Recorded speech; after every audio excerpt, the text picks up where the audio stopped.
ಶ್ರೀ ಗುರುಭ್ಯೋ ನಮಃ ಪರಮ ಗುರುಭ್ಯೋ ನಮಃ ಶ್ರೀಮದ್ ಆನಂದ ತೀರ್ಥ ಭಗವತ್ ಪಾದಾಚಾರ್ಯೇಭ್ಯೋ ನಮೋ ನಮಃ. ಕಲ್ಯಾಣಾದ್ಭುತ ಗಾತ್ರಾಯ ಕಾಮಿದಾತ ಪ್ರದಾಯಿನೇ ಶ್ರೀಮದ್ ವೆಂಕಟನಾಥಾಯ ಶ್ರೀನಿವಾಸಾಯ ತೇ ನಮಃ. ಆಪಾದಮೌಳಿ ಪರ್ಯಂತಂ ಗುರುಣಾಂ ಆಕೃತಿಂ ಸ್ಮರೇತ್ತೇನ ವಿಘ್ನಾಃ ಪ್ರಣಶ್ಯಂತಿ ಸಿದ್ಧ್ಯಂತಿ ಚ ಮನೋರಥಾಃ.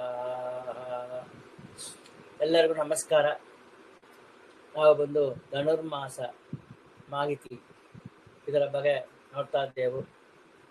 ಇದು ಅಗ್ನಿ ಪುರಾಣದಲ್ಲಿ 52ನೇ ಅಧ್ಯಾಯದಿಂದ 4 ಅಧ್ಯಾಯಗಳಲ್ಲಿ ಇದು ವಿವರಣೆ ಮಾಡಿದ್ದಾರೆ.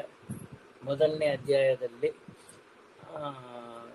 ಏನು ವಿಧಿವಿಧಾನಗಳು, ಏನು ಕಾಲ ಸಮಯಕ್ಕೆ ಎಷ್ಟು ಸಮಯದ ಒಳಗೆ ಇದನ್ನು ಮುಗಿಸಬೇಕು ಪೂಜಾದಿಗಳನ್ನು ಹಂಗಂತ ಹೇಳಿಟ್ಟು ತಿಳ್ಕೊಂಡೆವು.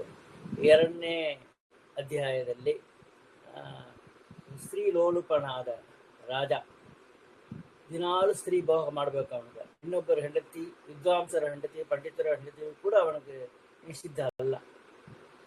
ಎಲ್ಲ ಸ್ತ್ರೀಗಳನ್ನು ಭೋಗ ಮಾಡಬೇಕು ಅಂತ ಒಂದು ಚಿಂತನೆಯಲ್ಲಿ ಇರುವ ಸ್ತ್ರೀ ಲೋಲುಪಾಮ ಅವನಿಗೆ ಹೇಗೆ ಮೋಕ್ಷ ಸಿಕ್ಕಿತ್ತು ಹಂಗಂಬೋದು ಧನುರ್ಮಾಸ ವಿಷಯದಲ್ಲಿ ಅದರ ಒಂದು ಕಥೆಯ ಬಂದಿದ್ದ, ಇತಿಹಾಸವ ಬಂದಿದ್ದ.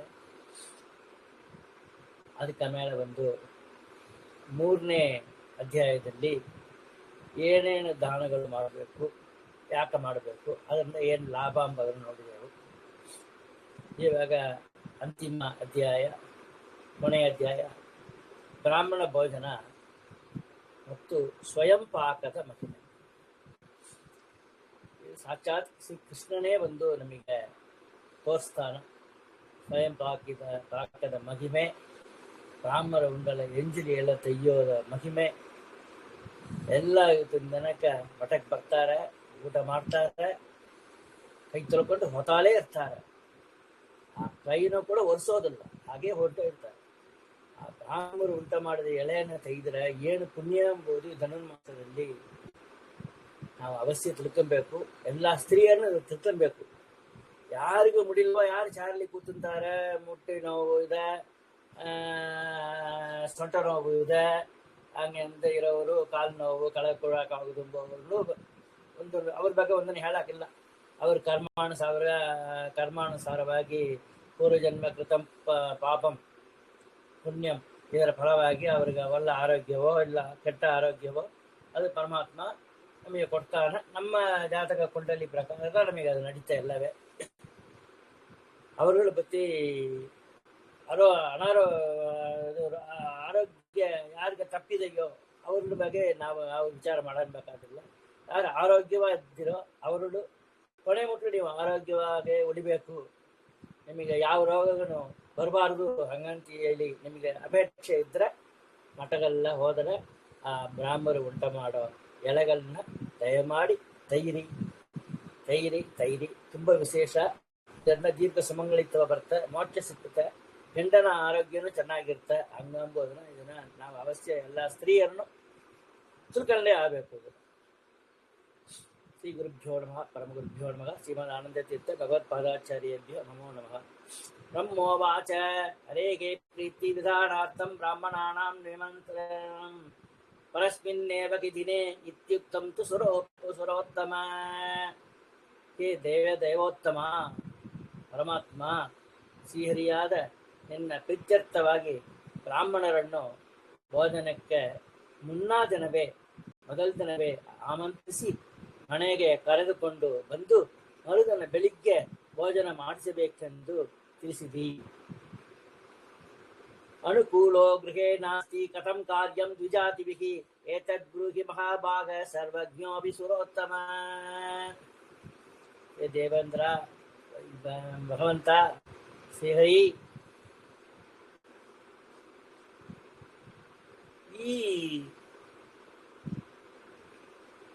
ಇದೆಲ್ಲದಕ್ಕೆ ಹಾಗಾದ್ರೆ ಇಂಥ மாதிரி ಯಾರಿಗ ಮುಡಿಲವೋ ಮನೆಯಲ್ಲಿ ಅನುಕೂಲವಿರದಿದ್ದರೆ ಬ್ರಾಹ್ಮಣರು ಧನುರ್ಮಾಸವನ್ನು ಹೇಗೆ ಆಚರಿಸಬೇಕೆಂಬುದನ್ನು ನಾನು ಅರಿಯೇನಪ್ಪ. ಸರ್ವಜ್ಞನಾದ ಶ್ರೀಹರಿ ಕೃಷ್ಣ ನೀನೇ ಎಲ್ಲವನ್ನು ತಿಳಿಸಿ ಅನುಗ್ರಹಿಸಬೇಕು. ಹಂಗಂತ ಹೇಳಿಟ್ಟು ಚತುರ್ಮುಖ ಬ್ರಹ್ಮನಿಗೊಂದು ಶ್ರೀಹರಿಯಲ್ಲಿ ಹಂಸರೂಪಿ ಪರಮಾತ್ಮನಲ್ಲಿ ಪ್ರಾರ್ಥನೆ ಮಾಡ್ತಾರೆ. ಹಂಸ ಉವಾಚ ಬ್ರಾಹ್ಮಣಾನ್ ಗೃಹಮಾಹೂಯ ನಿಮಂತ್ರಯತಿ ಸತ್ತಮ ತಸ್ಮಾಚ್ಚ ದ್ವಿಗುಣಂ ಪುಣ್ಯಂ ಗೃಹಂ ಗತ್ವಾ ನಿಮಂತ್ರತೆ. ಹಂಸರೂಪಿ ಪರಮಾತ್ಮನು ಹೇಳ್ತಾನ, ಎಲೆ ಸತ್ಪುತ್ರನೇ, ಧನುರ್ಮಾಸದಲ್ಲಿ ಬ್ರಾಹ್ಮಣರನ್ನು ತನ್ನ ಮನೆಗೆ ಕರೆದು ಭೋಜನಕ್ಕಾಗಿ ಆಮಂತ್ರಿಸುವುದಕ್ಕಿಂತಲೂ 2 ಪಟ್ಟು ಅಧಿಕವಾದ ಪುಣ್ಯವು ಬ್ರಾಹ್ಮಣರ ಮನೆಗೆ ಹೋಗಿ ಆಮಂತ್ರಿಸುವುದರಿಂದ ಪ್ರಾಪ್ತವಾಗುವುದು. ಹಂಗಂತ ಹೇಳ್ತಾನ. ಮೊಬೈಲ್ ಇಲ್ಲ ಕೂಬಾರದು, ನೇರ ಹೋಗಿ ಅವ್ರನ್ನ ಕರ್ಕೊಂಡು ಬರ್ಬೇಕು. ಅವ್ರಿಗೇನ್ ಸಾರೋದು ಅಡಿಗೆ ಅಂತ ಕೇಳಿ ಅದನ್ನ ಬಂದು ನಾವು ಅವ್ರಿಗೆ ಅಡಿಗೆ ಮಾಡಿ ಹಾಕಬೇಕು. ಹಂಗಂತ ಹೇಳ್ಬಿಟ್ಟು ನಾವು ಅವಶ್ಯ ಎಲ್ಲ ತಿಳ್ಕೊಂಡೇ ಆಗ್ಬೇಕಾದ ಒಂದು ವಿಷಯ ಅದು. ತದ್ವಚ್ಚ ಭೋಜನಂ ಜ್ಞೇಯಂ ಇತಿ ವಿಧಿ ಸುರೋತ್ತಮ. ಭೋಜನ ವಿಷಯದಲ್ಲಿಯೂ ಇದರಂತೆಯೇ ತಿಳಿಯಬೇಕು. ಹಾಗಂತ ಹೇಳ್ತಾರೆ, ಪಾಕಂ ಕೃತ್ವಾ ಬ್ರಾಹ್ಮಣಸ್ಯ ದತ್ವಾ ಪುಣ್ಯಂ ಚ ಲಭ್ಯತೆ ತತ್ಪುಣ್ಯಾತ್ ದ್ವಿಗುಣಂ ಪುಣ್ಯಂ ಸ್ವಯಂ ಪಾಕೆ ಕೃತೆ ಸತಿ. ಬ್ರಾಹ್ಮಣನ ಮನೆಗೆ ಹೋಗಿ ಅವನ ಪದಾರ್ಥಗಳಿಂದಲೇ ಪಾಕವನ್ನು ಸಿದ್ಧಪಡಿಸಿ ಪೂಜೆ ನೈವೇದ್ಯಾದಿಗಳ ನಂತರ ಆ ಪಾಕ ಪದಾರ್ಥಗಳನ್ನು ಬ್ರಾಹ್ಮಣರಿಗೆ ಬಡಿಸಿದಾಗ ಬರುವ ಪುಣ್ಯಕ್ಕಿಂತಲೂ, ಅಂದರೆ ದಾನಿಯು ಬ್ರಾಹ್ಮಣ ದಂಪತಿಗೆ ಅಡಿಗೆ ಮಾಡಿ ಕೊಳ್ಳಲು ಪದಾರ್ಥಗಳನ್ನು ಕೊಡುವಳು. ಬ್ರಾಹ್ಮಣನ ಪತ್ನಿಯು ಸಿದ್ಧಪಡಿಸಿದ ಪಾಕ ಪದಾರ್ಥಗಳನ್ನು ಬ್ರಾಹ್ಮಣನು ದೇವಪೂಜಾದಿಗಳ ನಂತರ ಶ್ರೀಹರಿಗೆ ನಿವೇದನೆ ಮಾಡಿದ ಮೇಲೆ ಬ್ರಾಹ್ಮಣ ದಂಪತಿಗಳು ಆ ಪದಾರ್ಥಗಳನ್ನು ಬಡಿಸಿಕೊಂಡು ಭೋಜನಕ್ಕೆ ಕೂಡುವಾಗ ಶ್ರೀಕೃಷ್ಣಾರ್ಪಣ ಎಂದು ಹೇಳುವ ದಾನಿಯು ಪಡೆಯುವ ಪುಣ್ಯಕ್ಕಿಂತಲೂ 2 ಪಟ್ಟು ಅಧಿಕವಾದ ಪುಣ್ಯವು ಅವರ ಮನೆಯಲ್ಲಿ ತನ್ನ ಪದಾರ್ಥಗಳಿಂದ ತಾನೇ ಅಡಿಗೆ ಮಾಡಿ ಬ್ರಾಹ್ಮಣ ದಂಪತಿಗಳಿಗೆ ಬಡಿಸಿ ಭೋಜನ ಮಾಡಿಸಿದಾಗ ಪ್ರಾಪ್ತವಾಗುವುದು ಅಂತ ಹೇಳ್ತಾರೆ. ತಸ್ಮಾತ್ ಅಷ್ಟಗುಣಂ ಪುಣ್ಯಂ ಗೃಹಂ ಗತ್ವಾ ಸಮರ್ಪಿತಂ ಅನ್ನಂ ದತ್ವಾ ದ್ವಿಜೇಂದ್ರಾಯ ಸರ್ವೋಪಸ್ಕರ ಸಂಯುತಂ.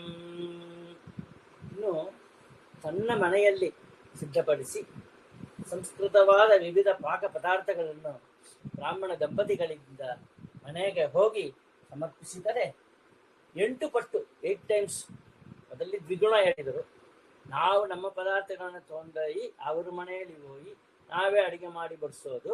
ಇಲ್ಲಾಂದ್ರೆ ಯಾರು ಬ್ರಾಹ್ಮಣ ನೀವು ಆಮಂತ್ರಣ ಮಾಡಿ ಬರಬೇಕು ಅಂತ ಹೇಳಿದ್ರಿಯೋ ಅವರು ಹೆಂಡತಿ ನೈವೇದ್ಯ ಮಾಡಿದ್ದನ್ನ ಅವರು ನೈವೇದ್ಯ ಮಾಡಿ ಕೊಟ್ಟ ಮೇಲೆ ಅವರಿಗೆ ನೀವು ಬಡಿಸಿ ಅವರು ಊಟ ಮಾಡಿ ಮುಗಿದ ಮೇಲೆ ನೀವು ಬಂದು ಬಡಿಸಿದ್ರೆ 2 ಪಟ್ಟು ಪಂಗು ಅಂತ ಹೇಳಿದರು. ಇವಾಗ ಇದು ಬಂದು 8 ಪಟ್ಟು ಪಂಗು ಅಂತ ಹೇಳ್ತಾರೆ.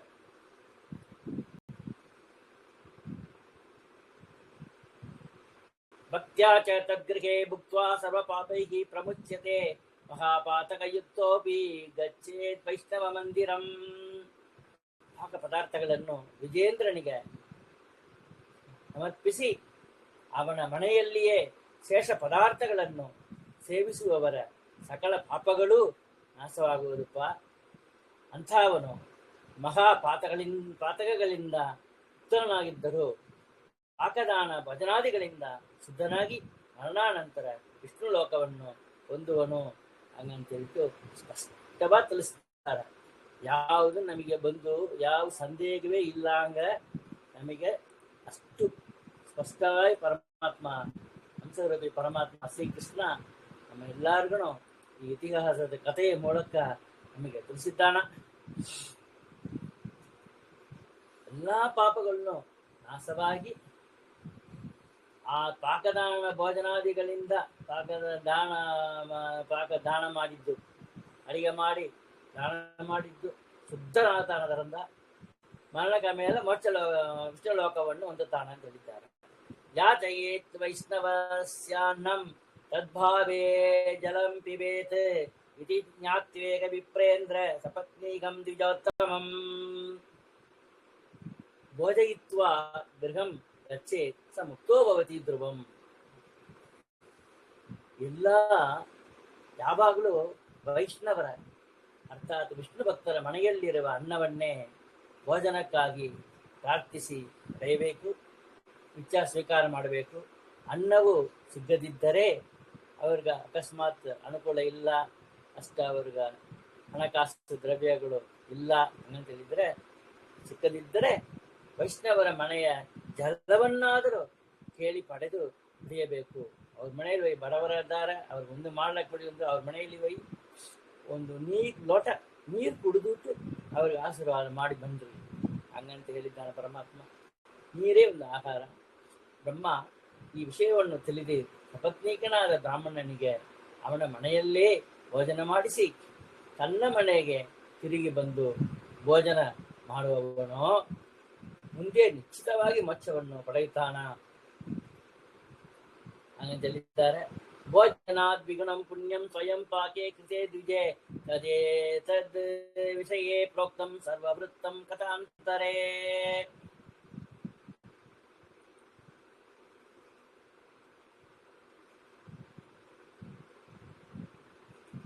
ಇಲ್ಲಿ ಏನ್ ಮಾಡಿದ್ದಾರೆ ಹೇಳ್ತಾರಂದ್ರೆ, ಇನ್ನು ಬ್ರಾಹ್ಮಣನು ಯಜಮಾನನ ಮನೆಯಲ್ಲಿ ಅಡಿಗೆ ಮಾಡಿಕೊಂಡು, ಯಾರು ದಾನ ಕೊಡ್ತಾರಂತ ಹೇಳ್ತಾರೆ, ಯಾರು ಊಟಕ್ಕೆ ಬನ್ನಿ ಅಂತ ಹೇಳ್ತೀವೋ ಅವ್ರ ಮನೆಯಲ್ಲಿ ಹೋಗಿ ಅಡಿಗೆ ಮಾಡಿಕೊಂಡು ಭೋಜನ ಮಾಡಿದರೆ ಯಜಮಾನನು 2 ಪಟ್ಟು ಅಧಿಕವಾದ ಪುಣ್ಯವನ್ನು ಹೊಂದುವರು ಅಂತ ಹೇಳ್ತಾರೆ. ಈ ವಿಷಯದಲ್ಲಿ ಕಥಾಂತರದಲ್ಲಿಯ ಒಂದು ಪುರಾತನ ವೃತ್ತಾಂತವನ್ನು ಉದಾಹರಿಸಲ್ಪಡುತ್ತದೆ, ಅದನ್ನು ಹೇಳ್ತಾನೆ ಹಂಗಂತ ಹೇಳ್ತಾರೆ. ದ್ವಾಪರೇ ಅತ ಯುಗೆ ಪೂರ್ವಂ ಪಾಂಡವ ಯಜ್ಞಮಾರಭನ್ ಬ್ರಾಹ್ಮಣಾನಾಂ ಸಹಸ್ರಂ ತು ಪ್ರತ್ಯಹಂ ಭೋಜನಂ ಭವೇತ್. ಹಿಂದಕ್ಕೆ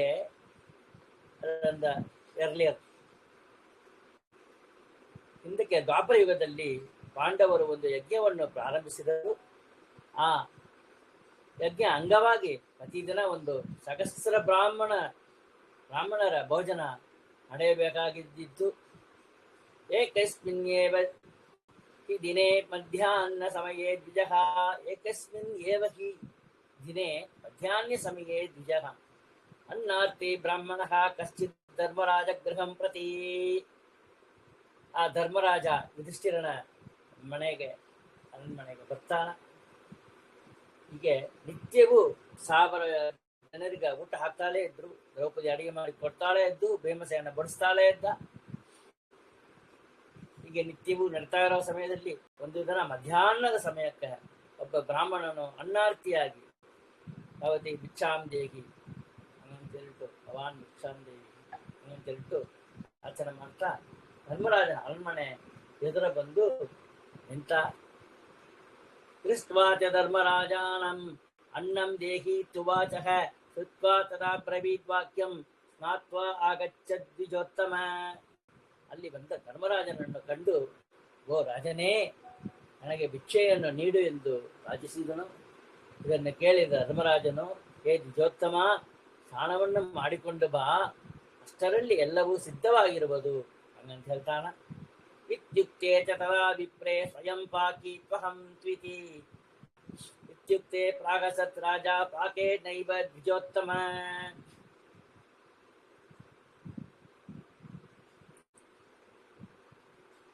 ಧರ್ಮರಾಜ ಹಿಂಗ ಸ್ನಾನ ಮಾಡುವ ಎಲ್ಲ ಸಿದ್ಧವಾತಂತ ಹೇಳಿದ ಮೇಲೆ ಆ ಬ್ರಾಹ್ಮಣನು, ಹೇ ರಾಜ, ನಾನು ಸ್ವಯಂ ಪಾಕಿ ಆಗಿದ್ದೇನೆ,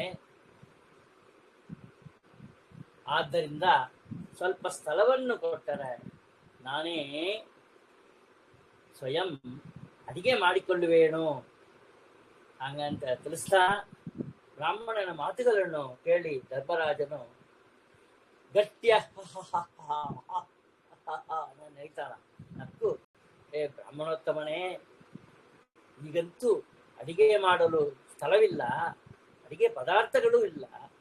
ನೀನು ಸ್ನಾನ ಮುಗಿಸಿ ಬರುವುದರ ಒಳಗೆ ದ್ರೌಪದಿ ಪಾಕಕರ್ತಿ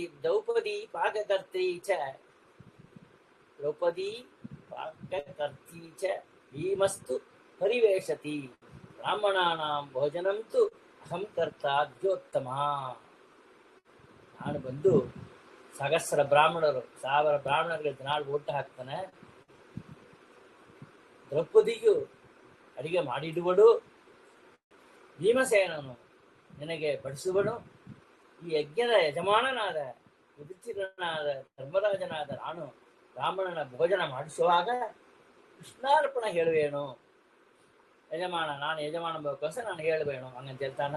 ತಸ್ಮಾನ್ ಮಮ ಗೃಹೇ ವಿಪ್ರ ಸಂದೇಹೋ ನೈವ ವಿದ್ಯತೆ ಇತ್ಯುಕ್ತೆ ಧರ್ಮರಾಜೇ ತೂಷ್ಣೀಂ ಸ್ಥಿತ್ವಾ ಮುಹೂರ್ತಕಂ. ಒಂದು ಮುಹೂರ್ತ ಕಾಲ 48 ನಿಮಿಷ,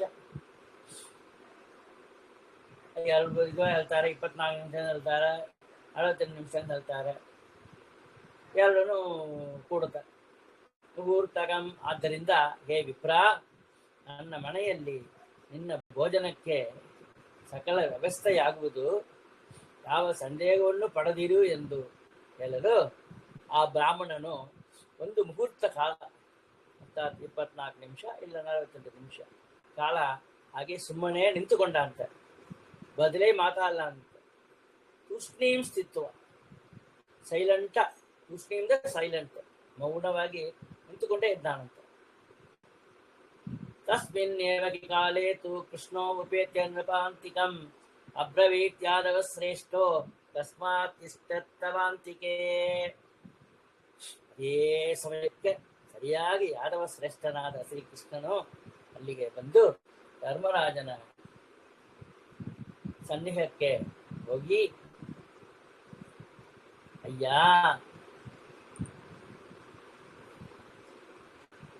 ಇಲ್ಲಿ ಬಂದಿರುವ ಈ ಬ್ರಾಹ್ಮಣನು ಏತಕ್ಕಾಗಿ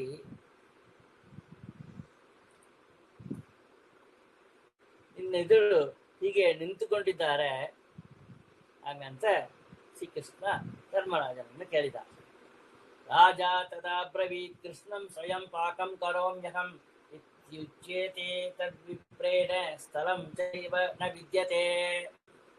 ಆಗ ಧರ್ಮರಾಜನು ಶ್ರೀಕೃಷ್ಣನಿಗೆ ಹೇಳ್ತಾನ, ಶ್ರೀಹರೇ, ಈ ಬ್ರಾಹ್ಮಣನು ಸ್ವಯಂ ಪಾಕ ಮಾಡಿಕೊಳ್ಳುವುದಾಗಿ ಹೇಳುತ್ತಿದ್ದಾನೆ, ಆದರೆ ಏನು ಮಾಡುವುದು? ಅರಮನೆಯಲ್ಲಿ ಅಡಿಗೆ ಮಾಡಿಕೊಳ್ಳಲಿಕ್ಕೆ ಕೊಡಲು ಸ್ಥಳವೇ ಇಲ್ಲವಲ್ಲ ಹಂಗಂತ ಹೇಳ್ತಾನ.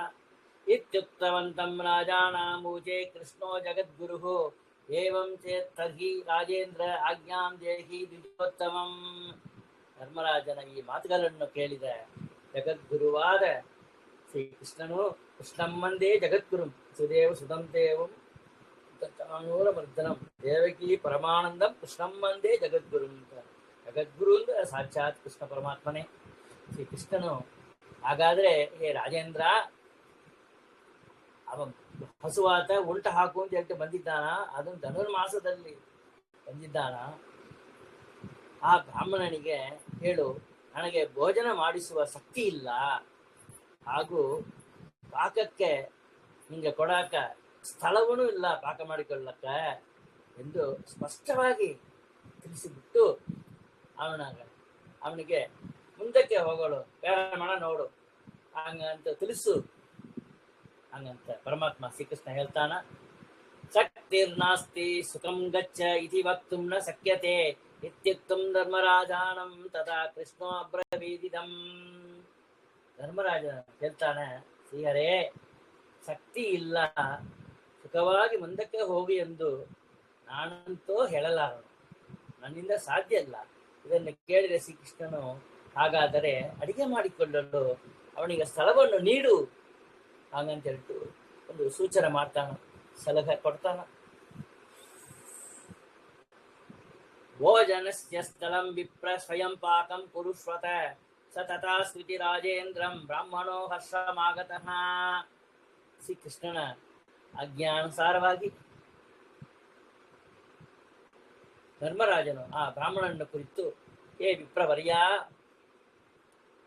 ಬ್ರಾಹ್ಮಣರಲ್ಲಿ ಯಾರು ವರ್ಯರೋ ಅವರು ವಿಪ್ರರು. ಇಲ್ಲಿ ವಿಪ್ರವರ್ಯ ಅಂತ ಹೇಳ್ತಾರ. ಆಮೇಲೆ ಅವನು ಎಷ್ಟು ದೊಡ್ಡ ಪಂಡಿತ ಅಂತ ನೀವು ಇದು ಮಾಡ್ಕೊಂಡ್ರಿ. ವಿಪ್ರ ಅಂದವೇ ಬ್ರಾಹ್ಮಣ ಸುಮಗ ಬ್ರಾಹ್ಮಣ. ವಿಪ್ರ ಅಂತ ಹೇಳಿದ್ರೆ ಬ್ರಾಹ್ಮಣದಲ್ಲಿ ಯಾರು ಪಂಡಿತನಾಗಿದ್ದಾನೆಯೋ, ಸಕಲ ವೇದ ಶಾಸ್ತ್ರಗಳ ಓದಿದ್ದಾರೆ, ನಾಮ ವಿಪ್ರ. ಅದಿಲ್ಲಿನೂ ತುಂಬಾ ಶ್ರೇಷ್ಠವಾದ ವರ್ಯ. ಎಷ್ಟೋ ಬಂದು ಶಾಸ್ತ್ರ ಓದಿದ್ದಾರೆ, ವೇದ ಓದಿದ್ದಾರೆ, ಅದರಿಂದ ಶ್ರೇಷ್ಠನಾದವಾಗ ವಿಪ್ರವರ್ಯ ಅಂತ ಸಂಬೋಧನೆ ಮಾಡ್ತಾನೆ. ಭೋಜನ ಮಾಡಿಕೊಳ್ಳಲು ಸ್ಥಳದ ವ್ಯವಸ್ಥೆ ಮಾಡಲಾಗೋದಪ್ಪ, ಆಗುತ್ತಿದೆ ನನ್ನಿಂದ, ನೀನು ಸ್ವಯಂ ಪಾಕ ಮಾಡಿಕೊಳ್ಳಬಹುದು ಎಂದೆನ್ನಲು ಹರ್ಷಭರಿತನಾದ, ಸಂತೋಷ ತುಂಬಿ ಆ ಬ್ರಾಹ್ಮಣನು ಹಾಗೆ ಆಗಲಿ, ತಥಾಸ್ತು, ಹಾಗೆ ನಡೀಲಿ, ಹಂಗಂತ ಹೇಳ್ಬಿಟ್ಟು ಮಾತು ಕೊಡ್ತಾನ, ಮಾತನ್ನು ನುಡಿಸ್ತಾನ. ಸ್ವಯಂ ಪಾಕಂ ಚ ಕೃತ್ವಾಪು ಸರ್ವೋಪಸ್ಕರ ಸಂಯುತಂ ವಿಪ್ರೈಗಿ ಸಾಕಂ ತದಾ ವಿಪ್ರೋ ಭುಕ್ತವಾನ್ ರಾಜಮಂದಿರೇ. ಅವನು ಧರ್ಮರಾಜನ ಮನೆಯಲ್ಲಿ ಸರ್ವ ಉಪಸ್ಕರಗಳಿಂದ ಉತ್ತಮವಾದ ವಿವಿಧ ಪಾಕ ಪದಾರ್ಥಗಳನ್ನು ಸಿದ್ಧಪಡಿಸಿ ಅನೇಕ ಬ್ರಾಹ್ಮಣರೊಂದಿಗೆ ಭೋಜನ ಮಾಡಿದ. ಬಂದ ವಿಪ್ರವರ್ಯ ಏಕಪಾತ್ರಂ ವಿಹಾಯಾಸು ಸರ್ವಾನ್ ಉದ್ಧೃತವಾನ್ ವಿಭುಃ ವಿಹಾಪಮಾಸ ಭಗವಾನ್ ಏಕಪಾತ್ರಂ ವಿಹಾಯ ಚ. ಬ್ರಾಹ್ಮಣ ಭೋಜನ ಹತ್ರ ಶ್ರೀಕೃಷ್ಣ ಪರಮಾತ್ಮ ಆ ಬ್ರಾಹ್ಮಣನ ಎಂಜಲು ಎಲೆಯೊಂದನ್ನು ಬಿಟ್ಟುಟ. ಆ ಬ್ರಾಹ್ಮಣನ ಎಂಜಲು ಎಳೆಯನ್ನು ಬಿಟ್ಟು ಉಳಿದ ಎಲ್ಲ ಬ್ರಾಹ್ಮಣರ ಎಂಜಲು ಎಳೆಗಳನ್ನು ಸ್ವತಃ ತಾನೇ ಎತ್ತಿ ಹೊರಗೆ ಚೆಲ್ಲಿ ಬಿಸಾಟು ಸ್ಥಳನ ಶುದ್ಧಿ ಮಾಡಿ ಗೋಮ ಎಲ್ಲ ಹಾಕಿ, ಸೆಗಣಿ ಎಲ್ಲ ಹಾಕಿ, ನೀರು ಹಾಕಿ, ಅದನ್ನ ಗೋಮ ಹಚ್ಚಿ ಎಲ್ಲ ಸಾಕ್ಷಾತ್ ಕೃಷ್ಣನೇ ಮಾಡಿದ ಅಂತ. ರಾಜ ತದಾ ಬ್ರವೀತ್ ಕೃಷ್ಣಂ ಕಥಮೇತತ್ ವಿಹಾಯ ಚ ಇತ್ಯುಕ್ತವಂತಂ ರಾಜಾನಂ ವಿಸ್ಮೃತೋಸ್ಮಿ ಮಹಾಮತೆ. ಇದನ್ನೆಲ್ಲ ನೋಡಿ ವಿಸ್ಮಿತನಾದ ಧರ್ಮರಾಜನು ಆಶ್ಚರ್ಯವಾಗಿ, ಶ್ರೀಹರೇ, ಆ ಬ್ರಾಹ್ಮಣನೊಬ್ಬನ ಎಲೆಯನ್ನು ಬಿಟ್ಟು ಉಳಿದ ಎಲ್ಲ ಎಲೆಗಳನ್ನು ನೀನು ತೆಗೆದಿದ್ದು ಯಾಕಪ್ಪ ಹಾಗಂತ ಹೇಳ್ತು ಎಂದು ವಿಚಾರಿಸಲು ಶ್ರೀ ಕೃಷ್ಣ ಹೇಳ್ತಾನ, ಧರ್ಮರಾಜ, ಹೇ ಅದು ಮರ್ತು ಹೋಯ್ತು ಹಾಗಂತ ಹೇಳ್ತು ಉತ್ತರ ಕೊಡ್ತಾನ ಧರ್ಮರಾಜನ ಪ್ರಶ್ನೆಗೆ. ಸ್ವಯಂ ನಿರ್ವಾಗಮಕರೋತ್ ರಾಜ ದೃಷ್ಟ್ವಾ ಮಹಾದ್ಭುತಂ ಪಾತ್ರಾನ್ ಅನಂತ್ಯಮಗಮನ್ ಸಹಸ್ರಂ ಚ ಯದಾಭವತ್. ಶ್ರೀಕೃಷ್ಣನು ಎಂಜಲಿ ಎಲೆಗಳನ್ನು ತೆಗೆದದ್ದು ಯೋಗ್ಯವಲ್ಲ ಎಂದು ಮನಸ್ಸಿನಲ್ಲಿ ನೊಂದುಕೊಂಡು ಧರ್ಮರಾಜನು, ನಾನೇ ಜಮಾನ, ನಾಳೆ ಬ್ರಾಹ್ಮಣ ಭೋಜನ ಮಾಡಿದೆ, ತಾನೇ ಎಳೆ ತೆಗಿಬೇಕು, ಕೃಷ್ಣ ಎಷ್ಟು ದೊಡ್ಡ ಜಗದ್ಗುರು, ಅವನೇ ತೆಗೆದುಕೊಳ್ಳಲ್ಲ ಹಂಗಂತ ಹೇಳ್ತೇವೆ ಮನಸ್ಸಲ್ಲಿ ದುಃಖಪಟ್ಟು ತಾನೇ ಮುಂದಾಗಿ ಅಲ್ಲಿ ಉಳಿದಿದ್ದ ಬ್ರಾಹ್ಮಣನ ಎಂಜಲು ಎಲೆಯೊಂದನ್ನು ತೆಗೆದನಂತ. ಈ ಎಲೆಯ ನಾವು ತೆಗೆಯೋಣ ಅಂತ ತೆಗೆದ ಅಂತ. ಇದು ಏನು ಆಶ್ಚರ್ಯ, ಒಂದು ಎಲೆ ತೆಗೆದರೆ ಅಲ್ಲಿ ಅನಂತ ಎಲೆಗಳಾದವು ಅಂತ. ಬ್ರಾಹ್ಮಣ ಒಂದು ಎಲೆ ಉಂಟ ಮಾಡಿದ, ಬಾಕಿ ಎಲೆ ಎಲ್ಲ ಕೃಷ್ಣನೇ ತೆಗೆದುತ ಹೊರಗೆ ಬಿಸಾಡುತ್ತ ತೆಗೆದು. ಈ ಬ್ರಾಹ್ಮಣ ಎಲ್ಲ ಒಂದು ಎಲೆ ತೆಗೆದರೆ ಅನಂತ ತಿರ್ಸಿ ಎಲೆ ತೆಗೆದು ತೊಗೊಂಡು ಹಾಕ್ತಾನೆ. ತಿರ್ಸಿ ನೋಡಿದ್ರೆ ಇಲ್ಲಿ ಒಂದು ಅದೇ ಎಲೆ ಬಿದ್ದಿದೆ, ಬ್ರಾಹ್ಮಣ ಎಲ್ಲ ಅಲ್ಲಿಯೇ ಬಿದ್ದಿದೆ. ತಿರುಗಿ ನೋಡಿ ತಿರುಗಿ ಅದೇ ಬಿದ್ದಿದೆ. ಹೀಗೆ ಎಲೆಯನ್ನು ತೆಗೆದಂತೆ ಸಹಸ್ರಾರು ಎಲೆಗಳಾಗಿ ವರ್ಧಿಸುತ್ತಾ ಹೊರವಂತ. 1000ಕ್ಕೆ ಮೇಲೆ ಎಲೆ ಬಂತುಂತ. ಸಮಾಪ್ತಿರ್ನ ಭವೇತ್ ತತ್ರ ಕೃಷ್ಣೋಪ್ಯಯಂ ತದಾ ನೃಪಃ ವೇದದಾಶ್ಚರ್ಯ ಮನ್ವಾನಃ ಸ್ವಯಂ ಪಾಕಂ ಮಹಾಫಲಂ. ಎಷ್ಟು ಬಾರಿ ಎಲೆಯನ್ನು ತೆಗೆದರೂ ಎಲೆಗಳು ಮುಗಿಯದೇ ಇರುವುದನ್ನು ಕಂಡು ಧರ್ಮರಾಜನು ಆಶ್ಚರ್ಯಚಕಿತನಾದನು. ಮತ್ತು ಆ ಬ್ರಾಹ್ಮಣನು ಮತ್ತಾರು ಆಗಿರದೆ ಶ್ರೀ ಕೃಷ್ಣನೇ ಆಗಿರುವನೆಂದು ಇತರ ಬ್ರಾಹ್ಮಣರೆಲ್ಲ ದೇವತೆಗಳೆಂದು ನಿರ್ಧರಿಸಿದನು. ಸಾಕ್ಷಾತ್ ಕೃಷ್ಣನೇ ಅವನಿಂದ ಅನಂತ ಪುಟ್ಟಿದ್ದನ್ನು ಅನಂತ ಮಾಡಿ ಕೊಡ್ಲಕ್ಕೆ ಮುಡಿಯೋದು ಅನಂತ ಅಂತ ಹೆಸರು ಪರಮಾತ್ಮನಿಗೆ. ಸ್ವಯಂ ಪಾಕವು ಮಹಾ ಮಹಿಮೋಪೇತವಾಗಿರುವುದನ್ನು ಮನಗಂಡ, ಮನಸ್ಸಿಗೆ ಅರ್ಥ ಮಾಡಿಕೊಂಡ. ಪೃಥಕ್ ವೈಶ್ವದೇವ ಕರಣಾತ್ ದೇವಾನಾಂ ತುಷ್ಟಿದಾಯಕಂ ಸ್ವಯಂ ಪಾಕೆ ವಿಶಿಷ್ಟೇ ಕಿ ಕೃತೆ ಚತುರಾನನ. ಚತುರ್ಮುಖ ಬ್ರಹ್ಮ ಪ್ರತ್ಯೇಕ ವಿಶ್ವದೇವ ಮಾಡುವುದರಿಂದ ಎಲ್ಲಾ ದೇವತೆಗಳಿಗೆ ಪ್ರೀತಿಯಾಗುವುದೆಂಬುದನ್ನು ತಿಳಿದ ಧರ್ಮರಾಜನು ಧನುರ್ಮಾಸದ ಮಹಿಮೆಯನ್ನು ಕೊಂಡಾಡಿದ ಅಂತ. ಏ ಚತುರ್ಮುಖ ಬ್ರಹ್ಮ, ನೋಡಿದೆಯಾ ಧನುರ್ಮಾಸದ ಹಾಗೂ ಸ್ವಯಂಪಾಕದ ಮಹಿಮೆಯನ್ನು? ಧನುರ್ಮಾಸದಲ್ಲಿ ಸ್ವಯಂಪಾಕ ಮಾಡಿ ಬ್ರಾಹ್ಮಣ ಭೋಜನ ಮಾಡಿಸಬೇಕಪ್ಪ ಹಂಗಂತ ಹೇಳಿಟ್ಟು ಪರಮಾತ್ಮ ತಿಳಿಸಿದ್ದಾನೆ. ದಾನಂ ದದ್ಯಾದ್ ವಿಜೇಂದ್ರಾಯ ಕೂಷ್ಮಾಂಡಂ ಬ್ರಹ್ಮ ನಿರ್ಮಿತಂ ಕೂಷ್ಮಾಂಡಸ್ಯ ಪ್ರದಾನೇನ ಸಂತತಿರ್ವರ್ತತೆ ಸದಾ. ಸತ್ಪಾತ್ರನಾದ ಬ್ರಾಹ್ಮಣನಿಗೆ ಕೂಷ್ಮಾಂಡ ದಾನವನ್ನು ಕೊಡಬೇಕು. ಬಿಳಿ ಕುಂಬಳಕಾಯಿ, ವೆನ್ಪುಸನಿ ಅಂತ ಹೇಳ್ತೇವಲ್ಲವ ಟೊಮೆಟೊ, ಆ ಕೂಷ್ಮಾಂಡ ದಾನವನ್ನು ಕೊಡಬೇಕು. ಕೂಷ್ಮಾಂಡ ದಾನದಿಂದ ಸದಾಕಾಲ ಸಂತತಿಯು ವರ್ಧಿಸುವುದು. ಯಾವಾಗಲೂ ಎಷ್ಟು ಜನ್ಮ ತೆಗೆದ್ರು ಅಷ್ಟು ಜನ್ಮದಲ್ಲಿನೂ ಮಕ್ಕಳು ಹುಟ್ಲಾಂಗ ಹೋಗುದು. ಫರ್ಟಿಲಿಟಿ ರಿಸರ್ಚ್ ಸೆಂಟರ್ಗೆಲ್ಲ ಹೋಗಿ ಏನೇನೋ IOS ಅದು ಏನೇನೋ ಹೇಳ್ತಾರೆ ಹೆಸರು. ಟ್ಯೂಬ್, ಇದು ಟೆಸ್ಟ್ ಟ್ಯೂಬ್ ಬೇಬಿ ಏನೇನೋ ಹೇಳ್ತಾರೆ. ಯಾವುದು ಬೇಕಾದಿಲ್ಲ, ಅನಾಯಾಸ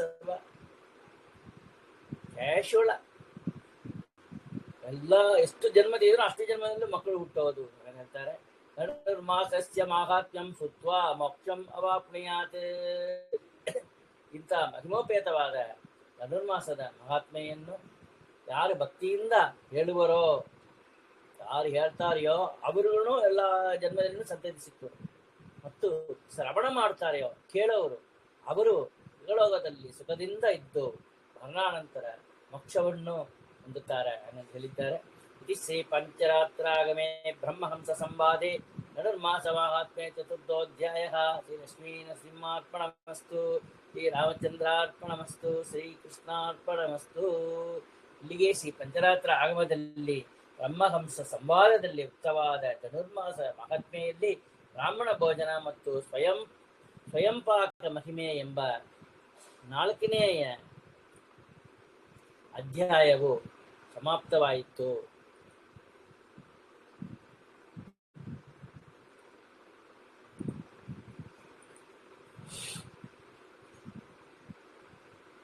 ಇಲ್ಲಿಗೆ ಧನುರ್ಮಾಸ ಮಹಾತ್ಮ್ಯ 4 ಅಧ್ಯಾಯಗಳು ಸಮಾಪ್ತವಾಯಿತು.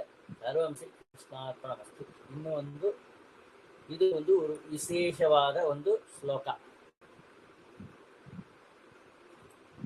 ಇದಕ್ಕೆ ಹೆಸರು ಭದ್ರಲಕ್ಷ್ಮಿ ಸ್ತೋತ್ರ.